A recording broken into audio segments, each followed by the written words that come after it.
All right, Mark Rogers TV ACC looking at the December 28th matchup in the Russell Athletic Bowl between two old Big East foes. They last met in 2003, talking Miami, currently out of the ACC, and of course West Virginia, now out of the Big 12. We can only do this right if we bring in Cam Underwood from State of the U. Cam, I know you're struggling. It's a couple days to Christmas. I hope you can make it to the finish line for us, but more importantly, for the holidays. Yeah, I'm playing a little injured today. You can hear me a little congested. Got the always fun South Florida winter cold. So, just gotta play injured sometimes. Just gotta stick it out for the team, one game at a time, one sentence at a time, and hopefully everything will work out. So your team's 8-4, and I'm guessing based on our conversations in the offseason, that's pretty much about where you had them pegged. Of course, there was optimism to be able to break through, get the win against FSU, do some other special things, win the division. Didn't happen. Not a down year, though. 8-4, Mark Richt's first year. Depending on what happens in the bowl game here, are you pleased? Are you satisfied, dissatisfied? Where would the meter read after 12 games for you? After 12 games, I was one of the only guys on our site who had us 8-4. This is exactly where I thought we would be. I didn't think that it would be in this way, i.e. losing 4 of the 5 games in October and 4 in a row, and for Florida State again. And I mean, yeah, there's no moral victories, so I'm just going to leave it there. There are no moral victories, so we lost those games. Yeah, this is pretty much par for the course. I thought that we would see. We could have done better, obviously, through the month of October. Let games that we easily could have won slip away. So that's not a positive thing. But, you bookend it with 4-game winning streaks at the beginning and end. So that's how we come into bowl season, get a win in the bowl game. If we beat West Virginia for the first time since 2006, then you're 9-4, heading into the final stretch of recruiting right before National Signing Day. And that's like my baby. That's my thing. That's what I got started blogging, talking about. So, I love that. But, it could be worse. But, yeah, I think this is about where we could have been. Obviously, yeah, there was a chance to do a little bit better. But overall, I think I'll be pleased with the development, especially when you're looking at the performance on the defensive side of the ball all year long. Yeah, even at, 9-4, that would be a positive step for me. Great segue. Let's talk defense, because when I think glass half full for this 8-4 season thus far, I think defense. So what impresses me is that you go from 69th in the nation in total defense in 2015 all the way up to 27th. What makes that even more impressive than just the sheer stats is you do that with 5 or 6 true freshmen playing a lot, and all the linebackers. So usually you see the improvement from the freshman to the sophomore year, but to bring in that many freshmen and improve that much, that speaks volumes. Yeah, and it was just a complete culture shift and paradigm shift from previous. Got rid of all that two-gapping and soft zone stuff. And like we talked about before, just getting up the field, creating havoc in the backfield, making plays. Defensive coordinator and linebackers coach Manny Diaz, the architect of the scheme, and defensive line coach Craig Kuligowski, who for my money is the best DL coach in America. They've done work, plain and simple. So, I mean, you look at Diaz, who rebuilt this defense playing a Miami style, mainly 4-3, even though we did see some 3-4 at times, especially, against what was the game? I think it was Duke and Georgia Tech, where we saw a lot of 3-4, and a couple, intrepid Canes fans took some screenshots and labeled it out and said, no, this is a 3-4, guys, but still making plays. So Diaz comes in and he works with Shaq Quarterman, who played middle backer, freshman All-American by every group that's put up a freshman All-American list. Next to him, Michael Pinckney. And then on the other side of him, Zach McLeod, all 3 true freshmen early enrollees. So they were finishing up high school a year ago from now. And then, last January, so 11 and a half months ago, they hit campus. Those 3 guys started and played a lot. And they did have a couple freshman moments. You look at that game in Virginia Tech, they got away from us a little bit. They had some, freshman growing pains, but they were few and far between as opposed to what you would think starting 3 true freshmen at linebacker, game in and game out, home, road, otherwise. So those guys, they stepped up. They played really, really well. On the defensive line, even though his numbers only took a slight uptick, Chad Thomas finally started looking like the dominant player that we thought he could be coming out of high school, a 5-star recruit, one of the last 5-star recruits on this team right now. He's playing really well. Trent Harris, the joke, his nickname is Trusty Trent because he just does his job. He's not athletically explosive like that. He's 6'2", 245 at a D end outside. Well, he played outside backer in the 3-4, but that kind of edge spot. But he just does his job. Kendrick Norton and RJ McIntosh on D tackle, they've both taken huge steps forward. Anthony Moten was playing snaps. Cortel Jenkins playing snaps at defensive tackle. Gerald Willis coming on, a transfer from Florida who sat out last year. He played pretty well. He's going to miss the bowl game after having a knee procedure, I believe it was. But that's 5 deep right there at defensive tackle, which was looked at as a position of dearth previously. But you come in, you get a new staff, boom, those guys are playing great. And then I have to end this with just giving a shout out to my man, number 99, Joseph Jackson, who, if you remember, been watching these videos from recruiting last year, I told you that kid was a cyborg. I told you that kid was a 5-star player, and the only reason he wasn't a 5-star was because he committed to Miami early in his junior year and didn't waver, didn't take any visits, and nobody talked about him in the recruiting industry because it wasn't going to generate clicks because everybody knew this kid was coming to Miami. Ends the season with the most sacks on the team, second most tackles for loss. He was named a freshman All-American in a couple of different lists and things. So he didn't start from day one like the linebackers did. So he kind of had that exponential increase. So it kind of was flat and then all of a sudden takes off like a rocket ship, while those guys kind of had the steady, kind of graph if you're charting that. So it took him a minute to go. But man, listen, I'm telling that kid is good, and he proved it. So I think he had like 5.5, 6.5 sacks. Joseph Jackson's pretty good. But you put all that together for the last couple minutes, you got guys up front in the front seven who are playing really well. Even the guys who are backups, Charles Perry, Mike Smith, guys like that. Darion Owens coming back off of a knee injury that he sustained last year.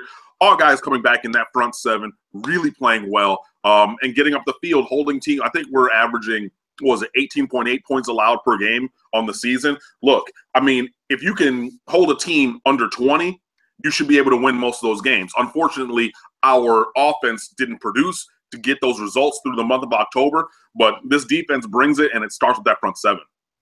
Yeah, so now you face a West Virginia team, and you still got 6 days to prepare, not just talking about Miami preparing for West Virginia, but you preparing for the Mountaineers in regards to knowing what's going on. But I don't know how much you've delved into it yet, but they're the typical Dana Holgorsen team that's got a bunch of little guys that run around, line up in the slot, line up wide. They go like 5 deep in the backfield. So they got a lot of different guys that are kind of jitterbug kind of guys downfield that get open in space and make guys miss.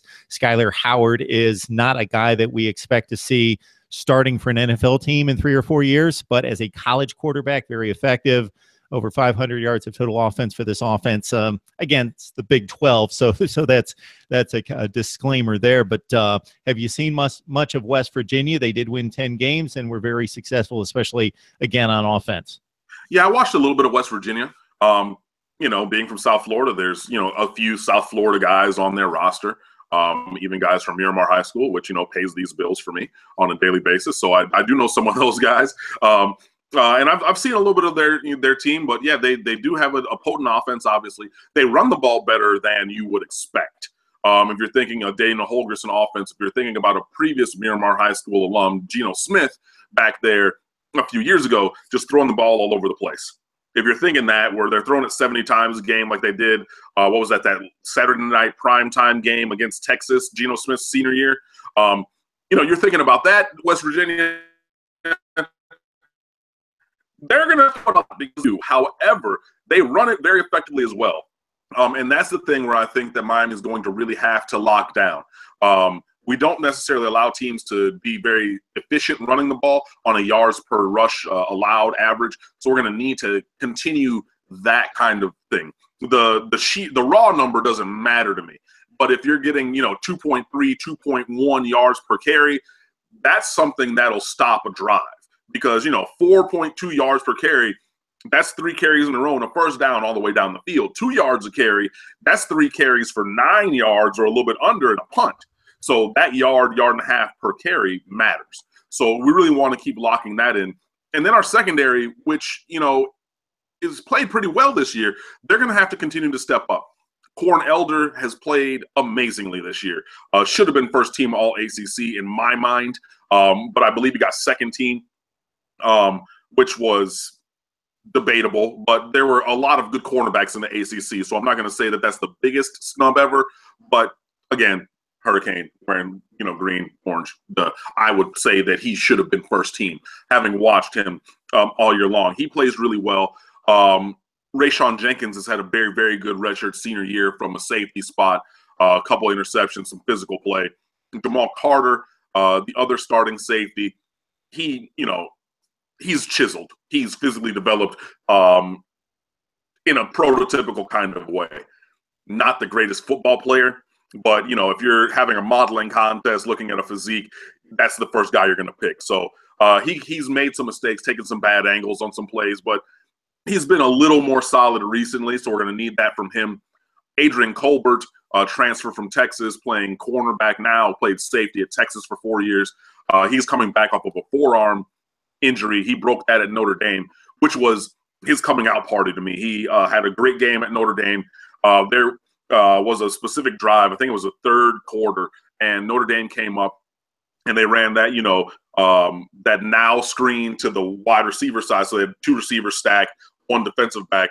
And so they ran that for about 5 yards, got 4th and 2, and hustled up to the line and said, we're going to do that again. And he beat his block and tackled that receiver for a loss on 4th and 2 to the wide side of the field. And there was nobody, if you split the field, on a byline in the middle, there was nobody else over there for the Hurricanes. I mean, it was literally you make that play, or, we end up losing the game, but, that game would have been put away at that point. And he played really well that game. Kind of hurt to lose him. I wanted to see him continue to play through these last 4 games, but he'll be coming back. Sheldrick Redwine's been okay this year, but not really taking a step forward. Jaquan Johnson is playing all over the secondary. He's played corner, slot, free safety, strong safety. He's even played some outside backer, depending on what, the alignment is. So we have a lot of guys who have played snaps. Oh, my goodness, and I almost forgot the other true freshman, the 5th one that you were talking about, Malik Young. He's the guy who stepped in over Redwine, who's a sophomore, and started when Colbert went out. And he, again, just like Joe Jackson, had that exponentially increasing kind of improvement over the year. He didn't really play much early, played a little special teams, but started the last 3 or 4 games, really played well. So, add him in the mix also as well. So you got 7 or 8 guys, excuse me, in that secondary who can come in and really be effective. So, the front 7, we're really going to need them to lock down those intermediate routes and that running game. And that secondary is going to need to step up because, you got playmakers on West Virginia's offense, even though I don't think that their quarterback is that good. But, the secondary is going to have to do their job to put Miami in a position to win this bowl game. Cam Underwood from State of the U, helping us talk up West Virginia and Miami Russell Athletic Bowl. Let's look at the offense, because as much as the defense was a bright spot with all the improvement, despite the youth coming in and the 3 studs at linebacker really taking hold, and despite the growing pains that you mentioned, playing lights out most of the time, the disappointment continues to be the offensive line. So when I think Miami woes at offensive line, the way we've discussed it for a few years and looked at it, and I've watched the big games, is in protecting Brad Kaya. But the big disappointment in addition this year was you have the 2 very capable running backs. First 3 games of the season, you come back, come out of the gate and run the ball extremely well. 2 of the opponents you completely overmatched. App State, a little bit higher grade of an opponent, but still outclassed them. You run the ball really well. Then once you hit the ACC during the losing stretch you talked about, even marginal to decent run defenses were able to contain you. Yeah, and that was frustrating. We leaned on FAU, Florida A&M University, and App State kind of the way we should have leaned on those teams. Like, it doesn't really matter if Miami is great, right now.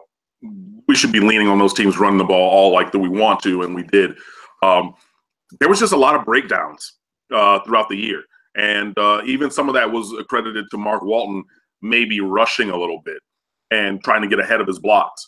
I was trying to look for a tweet, but David Hale from ESPN put up a tweet a little bit ago. Think like Mark Walton's first 15 games against Power 5 teams, he averaged 3.1 yards per carry or less than that. But his last 4 or 5, I think he's up at 6.7 yards per carry against, Power 5 teams. So that would be all of your ACC teams, your Notre Dames of the world, things like that. So there has been improvement throughout this year. So that is something that is good.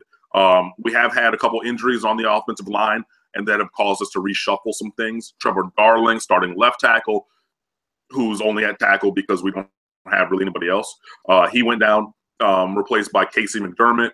And then Sonny Adogwu, starting right tackle. He hurt his knee or foot or something, but he's been out also. So then we have a sophomore Tyree St. Louis come in there. So, and then, just at center, also Nick Linder went down. So you bring in Alex Ball and you shuffle around and whatnot. And, so you have a different group playing now than played before. And lacks really great talent up along the offensive line, but the cohesion has been a lot better. And, you don't have to be the greatest if you play together. And I think that you're seeing that become borne out on the field. So, playing against a tough NC State team who did not allow any single rusher to crack them for 100 yards. Well, Lamar Jackson hit him for 100 yards, but if you take away the sack yardage, he ended up with less. So I know Pro Football Talk is trying to say rushing yardage and sack yardage is different. So if you count that, then they allowed 100 yards to Lamar Jackson, but Lamar Jackson hit everybody for a lick this year. But if you're looking at the total yardage, no one rushed for more yards against them than did Mark Walton, and did that up there in Raleigh on their senior night. So that's a stout rushing defense, and we leaned on them and got the job done. So, it has been a struggle a little bit throughout the year. Even you'll see in the bowl game, against West Virginia, everything won't be perfect. But, if we're running at that 4.5, 5 yards a clip that we have been doing, I think that will be fine. And then you have a lot of different talents at running back. Mark Walton is your kind of every down back, not great explosion, so he's not going to really run away from a lot of people, but he's stockily built, 5'9", 208 pounds, and he'll make people miss, and he has good enough speed to impact the game.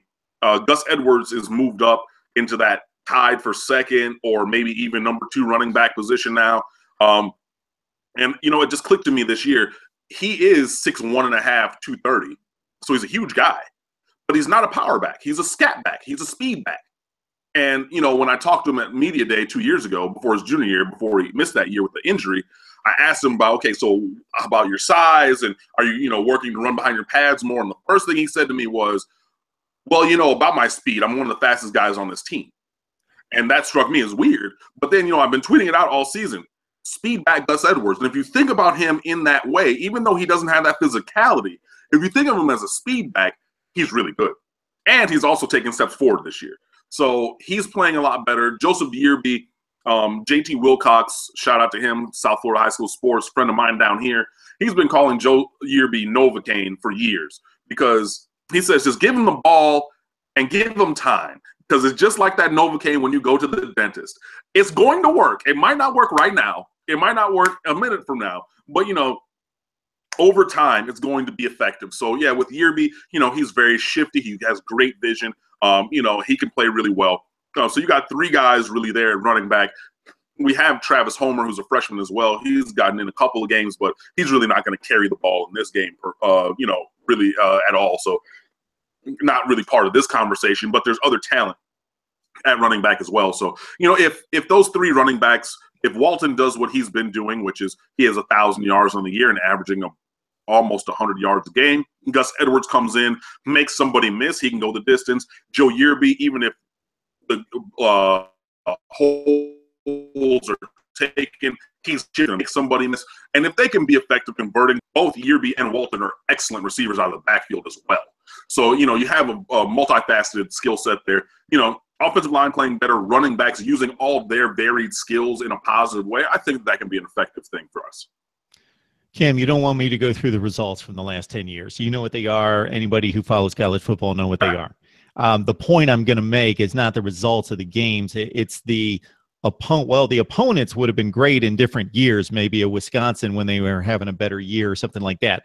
The point is you've been playing on the same tier of bowl games over and over and over. You know, the Russell Athletic, the Sun Bowl, the Champ Sports Bowl, that second or third tier, however you want to place it. You know what I'm talking about. Meaning, do you get excited for this game? Does the fan base get excited for this game because it's on that same line of bowl games you've been playing for most of the last 10 years? Yeah. I bleed orange and green. I'm a Hurricane through and through. So I'm going to get excited for this game. I'm driving up to Orlando. I already got my hotel set. I already got my tickets are right here. So, I mean, I'm going. I'm hyped. You know, and a lot of guys that I know are as well. It is an interesting thing because it's going to be played on a Wednesday at 5:30. So a lot of people are complaining if they have to go to back work right after Christmas, they won't be able to do that or whatever. But in a general sense, definitely pleased with the game. This is the highest bowl position that Miami could have gotten because we weren't getting into the playoff, weren't getting into New Year's Six, and weren't getting into whatever the other. There was like one other bowl that had a pick before the Russell Athletic Bowl, Citrus Bowl maybe. But anyway, this is the highest. You got Louisville in the Citrus Bowl. Yep, exactly. So they were above us. But this is the highest bowl position that we could have gotten based upon where we finished on the year. It's a home state game. It's up in Orlando. Yeah, I mean, I'm not going to say that I am as excited as I was for the Rose Bowl National Championship game. Like, that would be asinine, and everybody would know that I'm lying. Like, come on, I'm going to be real. But am I excited at all? Hell yes. West Virginia is a 10-2 team. I know they think that they're disrespected by facing a Miami team when there's, you know, Pittsburgh was still out there to be picked or, you know, for this game or things like that. So a lot of West Virginia writers and fans that I've seen and come across saying, well, this is disrespectful to the Mountaineers, not to the Hurricanes, to be in this game. So, hey, underestimate me. I mean, I started the hashtag Let's Be Jerks when we were looking at maybe bringing in Lane Kiffin as our coach last year. I'm fine with that. If you think that we are so or so inferior to you as West Virginians and West Virginia football fans, then come out on the 28th and beat us. Period. That's it. You know, so everybody wants to talk about, oh, well, and so that's kind of put a little fuel on my fire personally.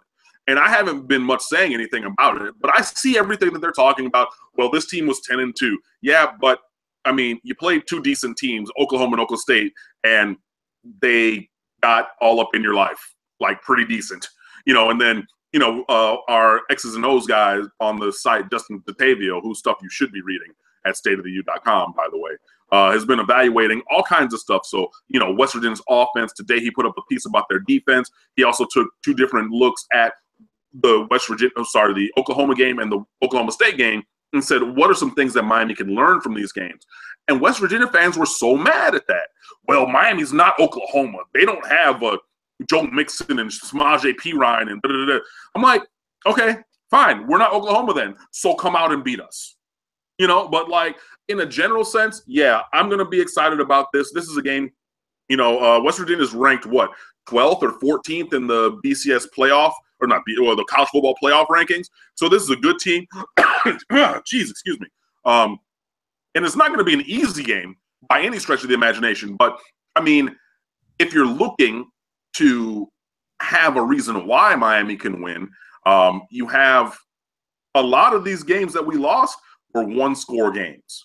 So I'm not the prevailing statement is, you know, 4 plays away from 11-1. I don't necessarily see it as a direct parallel like that, but if you look at it in that way, you can see that there are very few things that kept us from having a better win-loss record than the one that we have. So to look at it just on paper and say West Virginia's 10-2, Miami's 8-4, West Virginia by 2 touchdowns, I think that would be faulty. I think that would be foolhardy. And yeah, I'm going to be there, and I'm going to be sitting with one of my buddies. Shout out to Kevin Lewis. Yeah, what's up? and everything. Well, Sean, my bad. Kevin's his brother. But yeah, so I'm gonna be there with Lou, and I'll be seeing all these other guys in the parking lot, and I'm gonna be ready to roll. And I know this team is too. So I'm excited. I think Hurricanes fans are excited, and I'm just ready to get to the 28th. I pick all the games, and I have no idea who's going to win this one at this point. And just because it's 10-2, 8-4, that means nothing to me. And if you line up the rosters, Miami has a better roster, top to bottom, than West Virginia. That doesn't mean they're a better football team, but I think there's more talent and speed on the Canes roster. How that's going to translate in the game, we'll find out. To me, all bowl games are big. I just cover the Power Five, so I'm not going to speak to the other things, but I'm not going to go through my rant of why bowl games are important. But one being that this is the one time of the year, especially when the team's a little bit down, relatively speaking, Miami, that everybody's going to be if you're watching college football, you have to be watching that game. So the TV ratings are way up, and people are watching. And secondly, for a program like this, trying to transition to Mark Richt's second year with a young defense that played really well. And that you're looking for guys that got marginal playing time, but you followed them in the recruiting process, and you really want to see them have that. It's almost the first game of next season kind of feel that you want to see, okay, who's going to step up starting in 2017 that's looking forward to that. And they've had a really good 15 practices here, and they're ready to roll for 2017, and they're going to show me something in this game. Yeah, I mean, that would be, obviously nice. Whether Miami's been up or down, you've seen us play already, because we played the only game on NBC when we played Notre Dame, and we had the primetime game against Florida State. So I don't care if you say, well, that's only because of Florida State, but, fine. That's cool. We were undefeated at that game, and I'm sure that, if you got the ratings, that was one of the top games for the year. So, yeah, Miami, we're going to just go out there, we're going to do our thing, and hopefully these bowl practices have been positive steps forward for some of those guys who can use that extra development. And come the 28th, we're just there to show up and play some good football. All right, the Canes looking for a 9-4 finish, a bowl win, and a top 25 ranking in the final college football playoff rankings, with a win over West Virginia, who's currently at 10-2. Cam Underwood from State of the U breaking it down before he heads off to get well, enjoy the holidays, and then enjoy this football game in person. Cam, appreciate it, man. Yeah, and I'm just going to finish with one more thing. This might be the last time that you see Brad Kaya wearing a Miami Hurricanes jersey. There is talk of him potentially going to the NFL draft after this season. If you look at the stats, he's been he's been pretty consistent with who he is throughout his career. He's already the all-time yardage leader for Miami Hurricanes passing, up there in completions and touchdowns as well. Touchdowns, I think he's second or third. But most everything, he's already rewritten the record book. If he comes back, he'll completely shatter all the records. So, he's looking to go out with a bang. It's been his third bowl game, and he has not won one of the previous ones, and been very pedestrian in the first two. And that's something I wrote about in my player profile, looking at him, not for the season, but going towards his bowl game, which again is up on stateoftheu.com for you to read. So that's that. And then also David Njoku, redshirt sophomore tight end. It is fairly certain that this is going to be his last game as a Miami Hurricane. He'll be going on to the NFL draft. He's, 6'4.5", 245, runs a, high 4.4, low 4.5, 40 time. He's a physical freak. He's going to test out of the roof. He can be, a top 45 pick in the NFL draft coming out. And there's really no reason for him to come back. People have said that the tight end class this year is the strongest that it's been in years. But even in spite of that, David Njoku is, if not the top prospect, he's no lower than third. And, his talent, his athleticism and talent is spectacular. And it would not surprise me to see him go. Most people have it, people who are in the know and communicate with people about these things, have Njoku is about 95% going to leave. Brad Kaya, maybe not that high of a percentage, but a couple people, Matt Miller from Bleacher Report, and there's another person who I forget right now, but they've reported that they've heard that Kaya is leaning towards leaving. So hopefully he puts up another strong game, just like he did against Duke and Pittsburgh, and is celebrating in the fourth quarter on the sideline. Kind of like the last time we were there at the Russell Athletic Bowl, how Louisville put Teddy Bridgewater back out on the field just to have come for the field. It'd be great if we could do that for Brad and David. So, you know, we're up by 3 or 4 scores, you know, late in the fourth quarter, go back out in formation, sit there till 2 seconds on the play clock, call a timeout, everybody, myself included, screaming our voices out, giving a standing round of applause. That would be, you know, exciting. But that is something that neither player has confirmed yet. They'll come back and they'll talk about that after the bowl game. But if this is the last time that you get to see the Kaya and Njoku show, I hope it's a memorable episode. Yeah, Canes fans certainly are overdue. So you know that better than anyone.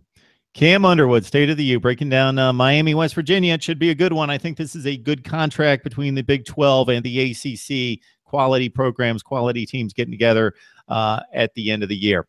Appreciate it, Cam. No problem. See you guys.